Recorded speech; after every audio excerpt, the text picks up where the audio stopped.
Lai veiktu mājai energoefektivitātes procesus, renovāciju, ir jābūt pirmajam solim. Tā ir iedzīvotāju kopsapulce. Kā parasti klājas šīs iedzīvotāju kopsapulcēs? Kādi ir iemesli, kāpēc iedzīvotāji atsakās veikt mājas renovāciju?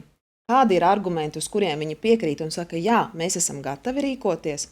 Uz šiem jautājumiem lūdzu atbildēt Nikito Aleksējevu, Daugavpils daudzdzīvokļu komunālās saimniecības projektu vadītāju.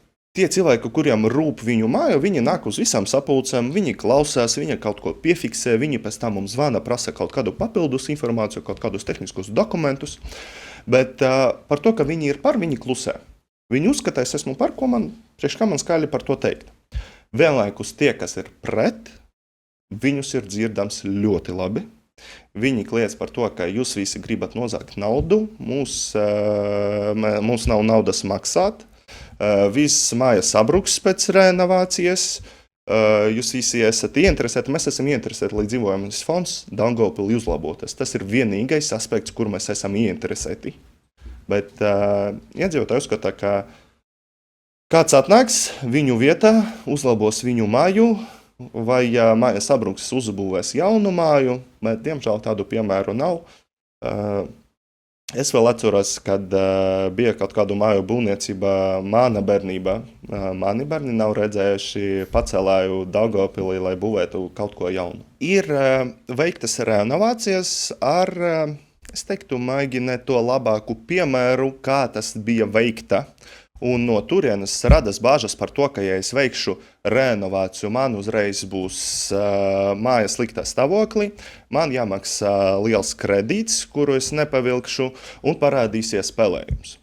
Cik mēs labi zinām, pelējums ir ne tikai renovētas mājas, bet mūsu ikdienā, mūsu kaimiņiem, mums mājas ir pelējums. Un tas nav saistīts ar to renovāciju, viņš ir saistīts ar lielo mietrumā daudzumu dzīvokli, ja nevedināt logus, ja nelikt tos pašus AIREK sistēmu logos, lai automātiski lasītu tos mītruma procentu dzīvokļos, lai, ja cilvēks nevar atvērt logu, lai tas notiek automātiski. Tur ir tā problēma. Renovācijas iepriekš siltināja, bet nedomāja par ventilāciju, no kurienes radas tas pelējums uz fasādiem, un būtu dīvaini atteikties un neņemt vērā tos piemērus. Jā, tik tiešām viņi ir, un viņi ir Daugavpilī. Vienkārši šobrīd tam jautājumam pienāk kompleksā, nevis domājot par vienu aspektu, bet darot vienu, lai tas nesabojātu sasniegtu rezultātu, lai tam jautājumam pieietu no dažādām pusēm. Mums ir divi labi piemēri, kas ir renovēti Altuma programmas ietvaros. Tas ir Sporta iela 2 un Nometņu iela 66. Tas ir pēdējos gados realizēti tie projekti. Un par tiem labiem piemēriem es pateiktu tā, ka iedzīvotāji visi ir apmierināti, kuri dzīvo tajās mājās.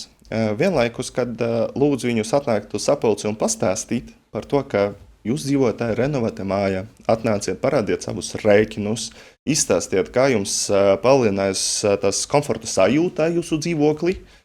Viņi negrib iet uz sapulces, jo viņi labi saprot to, ka atnākot uz sapulci, iedzīvotāji reaģēs to, ka jūs visi melojat, mēs jūs neticam, viss ir slikti un viņus neuztver.